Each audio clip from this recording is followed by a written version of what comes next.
Like, I didn't kill her physically, but in the back of my mind, she died. Federal investigators have just released new findings confirming that d4vd was innocent. He didn't murder his girlfriend and had been set up. But what they revealed next was even more unbelievable. Authorities confirmed that David's Tesla had actually been stolen several days before it was discovered abandoned. And who they claim took it will leave you stunned. The discovery and the first wave of suspicion. The music world was shaken to its foundation when reports surfaced that would forever alter the career of indie pop prodigy d4vd. What started as a routine impound inspection at a Hollywood tow yard on September 8, 2025, quickly evolved into one of the most shocking and dissected cases in recent memory. The discovery was both gruesome and bewildering. The badly decomposed remains of 15-year-old Celeste Rivas Hernandez were uncovered wrapped in plastic inside the front trunk of a 2023 Tesla Model 3, a car registered to 20-year-old singer David Anthony Burke, known globally as d4vd. The details surrounding this grim find immediately appeared suspicious, sparking countless questions that seemed to implicate the young musician. The Tesla had sat deserted in the Hollywood Hills for nearly 3 weeks before being towed. Parked on Bluebird Avenue near Dinney Drive, it remained in full view yet went unnoticed, even as locals reported a worsening sewage-like stench coming from the car. The remains, which were in an advanced state of decay, were believed to have been inside for several weeks, perhaps even months, before tow yard staff traced the unbearable odor to its source. For those who hadn't followed d4vd's rapid rise, his journey had been nothing short of extraordinary until that moment. The Houston-born artist had burst onto the scene via TikTok in 2022, captivating audiences with his haunting and emotionally raw track Romantic Homicide, a song that would go on to surpass 1.5 billion streams on Spotify. His distinct sound, an ethereal mix of indie, R&B, and alt-pop, struck a chord with Gen Z fans who found comfort in his sincerity and ability to translate the pain of first love and heartbreak into sound. At only 17, when he first broke through, d4vd had been crafting tracks on his iPhone from his sister's closet, using Apple earbuds as a MIC, a DIY process that eventually landed him a major label deal with Interscope Records and a global tour that was already underway when the body was found. But now, with Celeste's remains discovered in his car, d4vd was thrust into the center of a chilling homicide case that threatened to unravel everything he had built. The link between the young musician and the deceased teenager grew even more disturbing as investigators, along with online sleuths, began assembling what looked like an increasingly damning web of circumstantial evidence tying the two together in ways that seemed far beyond coincidence or mistaken identity. Celeste Rivas Hernandez had been reported missing from her Lake Elsinore, California, home on April 5, 2024, when she was only 13 years old. Her family described her as a first-generation American born to Salvadoran parents, a 7th grader at Lakeland Village School known in her community for her kindness and her routine trips to the local market, where she often bought candy, soda, and Takis. But behind this picture of a cheerful young girl, there were troubling signs that something far darker might have been unfolding in Celeste's life. Deputies from the Riverside County Sheriff's Department had visited her home multiple times in response to domestic calls, including reports that she had run away on at least 3 separate occasions prior to her final disappearance, once on Valentine's Day 2024, again on March 19th, and finally in early April. What made the alleged tie between d4vd and Celeste especially concerning were several key discoveries that emerged shortly after her body was identified. The most striking was that both d4vd and Celeste had matching tattoos on their right index fingers, a distinctive symbol that, while not completely unique, was unusual enough to spark questions about the nature of their relationship. Celeste's mother told TMZ that her daughter had been seeing someone named David, a statement that sent shockwaves across social media and appeared to directly implicate the singer in a potential relationship with the underage girl. Fueling the growing frenzy were resurfaced images and video clips that seemed to show d4vd and Celeste together, including alleged screenshots from Discord chats dating back to 2022, when Celeste would have been only about 12 years old. These alleged exchanges raised unsettling questions about possible grooming and the true timeline of their connection. Adding to the controversy, an unreleased demo titled Celeste from December 2023 surfaced online, with lyrics that some listeners claimed referenced the victim herself. Though neither the authenticity nor the significance of the song had been verified, the internet, as always in celebrity scandals, erupted with speculation. Platforms like X became digital battlegrounds where amateur detectives dissected every piece of d4vd's art, lyrics, and online interactions for hidden meaning. Some pointed to his breakout single Romantic Homicide, citing its dark tone and imagery as ominously predictive, while others drew parallels to his February 2024 video One More Dance, which depicted a body being dragged and hidden in a trunk, visuals that now carried a chilling new weight in light of the unfolding case. Agatha Christie famously said, "One coincidence is just a coincidence. 2 coincidences are a clue, and 3 coincidences are proof." So let's talk about the coincidences in the case of Celeste Rivas Hernandez, found dead in the trunk of singer David's abandoned Tesla. Her mother confirms that she had a boyfriend named David. David wrote an unreleased song titled Celeste. Both David and Celeste have a tattoo, same exact one, of the word shh itch on their right index fingers. The timing of d4vd's behavior in the days following the discovery only seemed to intensify suspicions surrounding his possible role in the case. At the time Celeste's body was found, he was still on tour, performing in Minneapolis on September 9, 2025, just one day after the grim discovery. Initially, he carried on with his scheduled shows, but by September 17th, he abruptly cancelled a performance in Seattle, followed soon after by the cancellation of his entire North American and European tour. His manager, Josh Marshall, who had leased the Hollywood Hills residence where d4vd had been staying, quickly terminated the lease and removed all of d4vd's belongings within days of a police raid on the property that same week. d4vd's professional world began collapsing almost overnight. Brands like Crocs and Hollister, both of which had collaborations lined up with the artist, immediately cut ties, erasing him from ongoing campaigns and putting projects on indefinite hold. His label, Interscope Records, quietly postponed the release of his highly anticipated deluxe album. The court of public opinion had seemingly already spoken, with countless fans and media outlets convinced that d4vd wasn't just connected to Celeste's death, but that he was the one behind an elaborate murder and cover-up. Although David lived in Los Angeles, there is a photo of him less than a half a mile from the home that Celeste ran away from. And in his music video for his song One More Dance, which was released just in February, David is dragging a body and hiding it in a trunk. So are all those coincidences a proof, as Agatha Christie calls it? Well, TMZ is reporting that friends of David's have confirmed to them that David and Celeste were in fact in a romantic relationship. And these friends also say to TMZ that they thought that she was 19. Nope. How about 14? She was 14 when she was killed. And yet, despite the avalanche of speculation and what many viewed as incriminating circumstantial evidence, d4vd was never officially listed as a suspect. Through his representatives, he maintained that he was cooperating fully with authorities, though he refrained from making any public statements, a silence that some saw as an admission of guilt, while others recognized as a calculated legal move. His attorney, the high-profile defense lawyer Blair Burke, soon took over his case, signaling that d4vd was treating the investigation with utmost seriousness. But as detectives pressed on and new evidence began to surface, an alternative narrative started to take shape, one that questioned the initial assumptions and suggested that d4vd might not have been the perpetrator at all, but rather a pawn in an intricate setup designed to frame a rising star for a crime he didn't commit. The investigation deepens and doubts grow. As the LAPD's Robbery-Homicide Division continued to unravel the events surrounding Celeste Rivas Hernandez's death, the case, once thought to be clear-cut, began revealing unsettling layers of complexity that challenged early theories of d4vd's guilt. Officials issued a statement clarifying that the cause and manner of Celeste's death remained undetermined, pending toxicology and forensic results, a crucial factor that would later prove pivotal in shifting the investigation's direction.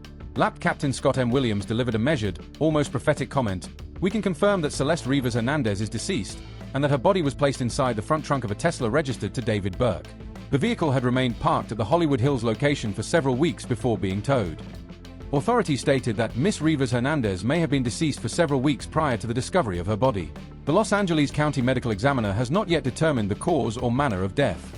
Therefore, it remains unclear whether any criminal culpability exists beyond the concealment of her remains.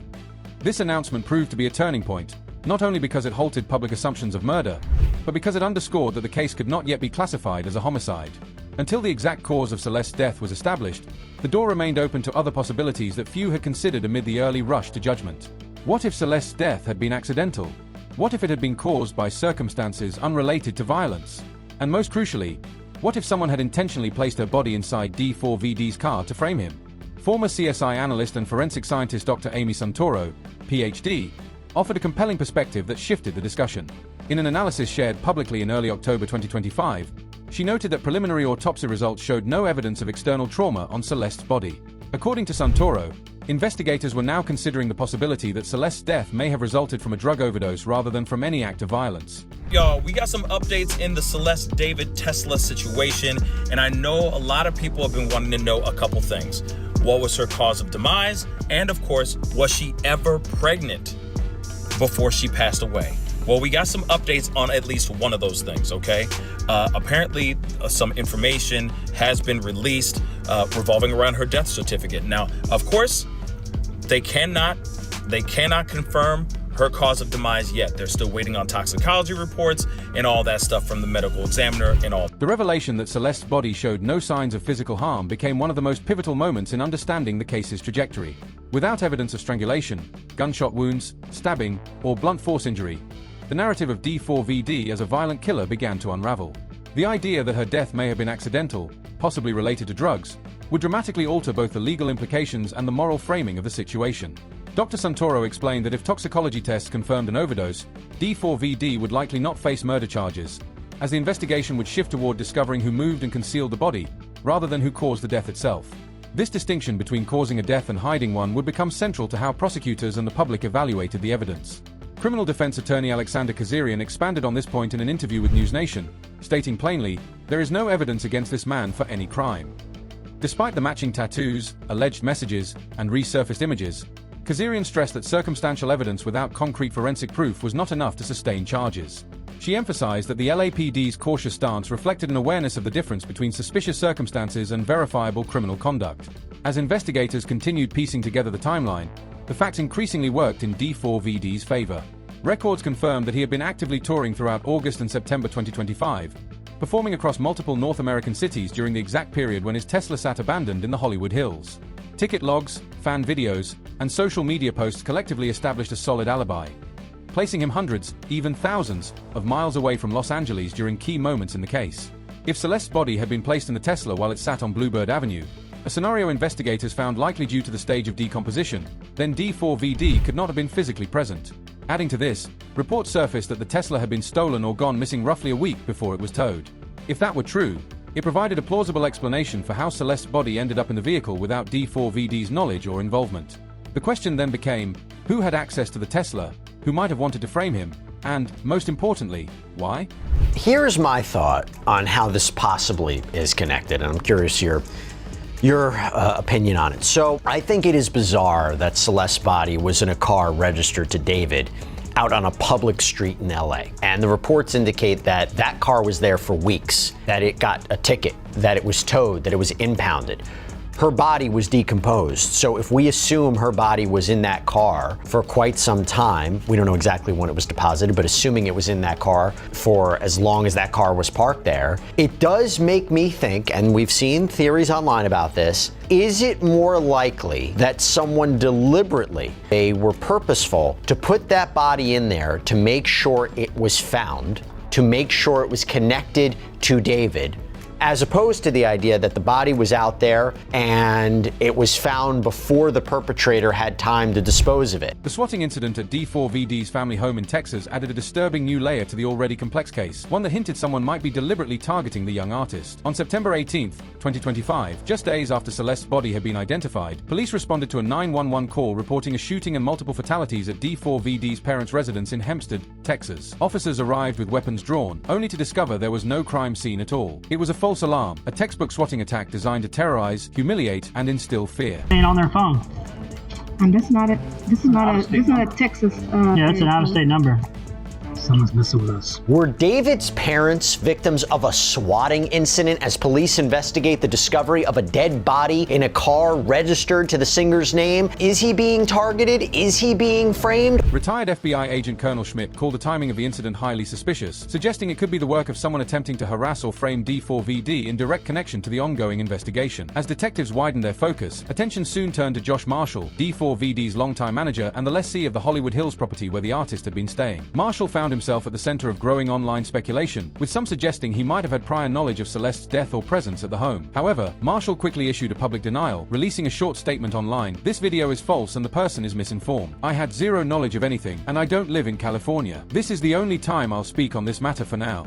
Marshall clarified that he lived in another state with his family, worked remotely, and had minimal day-to-day contact with his clients. Meanwhile, as investigators dug deeper into Celeste's background, a far more complicated story began to emerge. Official records revealed a pattern of instability, multiple runaway reports filed by her family throughout 2024. Between February 2024 and April 2025, deputies had visited her Lake Elsinore home 11 times in response to minor disturbances, suspicious activity, and missing person reports. An ex-boyfriend described Celeste's life as chaotic, referencing a troubled home environment that may have driven her repeated disappearances. These revelations raised the possibility that her connection to d4vd might have been overstated or even entirely coincidental, and that her tragic death could have roots closer to home. Now, I gotta get your take on this. So, 15-year-old Damian Hernandez spoke exclusively to TMZ and claimed that he dated Celeste in middle school when she was in the 7th grade, he was in the 8th grade. He claimed she was, quote, looking for something serious, that she was having problems at home, particularly with her mother, who he claimed didn't treat Celeste right, that this made Celeste unhappy, that she wanted to run away. Then came a discovery that would further complicate the timeline.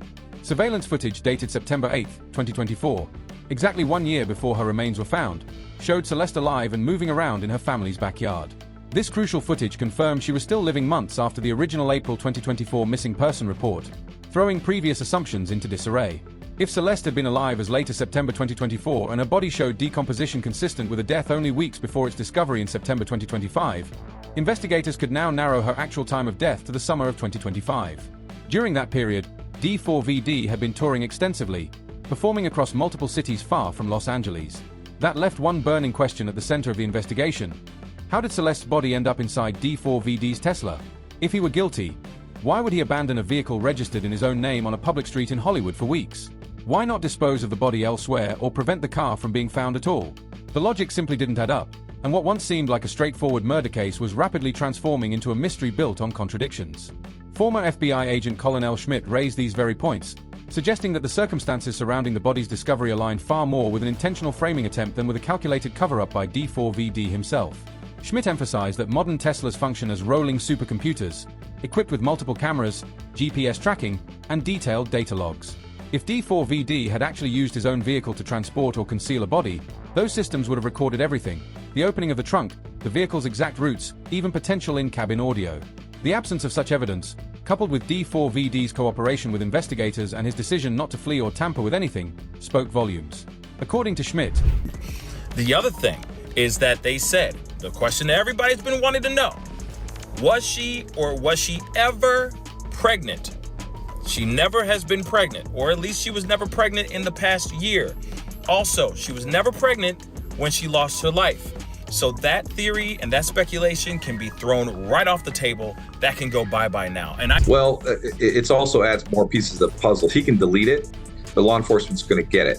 So they'll send out subpoenas or court or search warrants to all those entities where he has a online presence, and they're going to get all those posts, because that's going to lead to also understanding the timeline to frankly see if he either has culpability in this or he had knowledge of what happened to her before the body was, or the person was placed in that car. Meanwhile, the earlier swatting incident at d4vd's family home in Texas took on renewed importance. Investigators began to seriously consider the possibility that someone was intentionally targeting him, either to harass, intimidate, or further implicate him in Celeste's death. Though the connection between the swatting and the homicide investigation couldn't be definitively proven, the timing, just days after Celeste's identification, was too close to ignore. As the case moved through October and into early November 2025, several major media outlets began reporting that the lab had effectively cleared d4vd as a murder suspect. While he remained classified as a person of interest, the distinction was crucial. It meant that police still wanted his cooperation and insight into Celeste's life, but they no longer believe he had played a direct role in causing her death. Well, frankly, that's the smartest thing for him to do, is keep his mouth shut, especially if he's involved in this. His crisis management people or consultants are probably telling him right now is not the time to make a statement, because anything he say will be used against him. So I think right now, if he is involved, I think the next time we hear from him is because he's been either arrested or there's been some sort of public spectacle of him being involved with law enforcement. And to be clear, he has not been implicated in any crime. Public reaction to this development was mixed and deeply conflicted. Many who had rushed to judgment in the immediate aftermath of the discovery were now forced to confront the possibility that they had been wrong. Social media, which had once painted d4vd as a cold-blooded killer, became a chaotic blend of apologies, backpedaling, and continued denial. Some fans and commentators admitted they had jumped to conclusions, while others clung stubbornly to their original beliefs, insisting the circumstantial evidence still felt too strong to ignore. The shift exposed the volatility of internet-driven outrage and how quickly narratives could crumble under the weight of real evidence. As the dust began to settle, one truth became increasingly clear. The story of d4vd and Celeste Rivas Hernandez was far more complex than anyone had imagined. Click on one of the cards on your screen to see more videos like this.